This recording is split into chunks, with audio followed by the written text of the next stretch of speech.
ಅವರು ಯಾವ ಕ್ಷೇತ್ರವನ್ನು ಬಿಟ್ಟಿಲ್ಲ ಅಂತ ನಾನು ಭಾವಿಸುತ್ತೇನೆ. ಇವತ್ತು ಎಲ್ಲ ಕ್ಷೇತ್ರಕ್ಕೂ ಸಹ ಮಾತ್ರವಾಗಿರುವಂತಹ ಒಂದು ಪ್ರಾಧಾನ್ಯತೆಯನ್ನು ಕೊಡುವಂತ ಕೆಲಸವನ್ನ ಮಾಡಿದ್ದಾರೆ.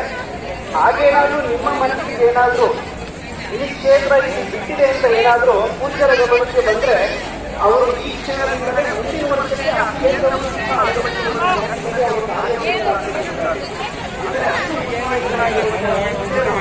ನಮ್ಮ ಮಧ್ಯದಲ್ಲಿರುವಂತಹ ವಿರಸ್ತಾರೆಲ್ಲ ಪಾಕಿಸ್ತಾನದಲ್ಲಿರುವಂತಹ ಭಾವಬೇಕಾಗಿರುವಂತಹ ಕ್ಷೇತ್ರಕ್ಕೆ ಪ್ರಾಮುಖ್ಯತೆಯನ್ನು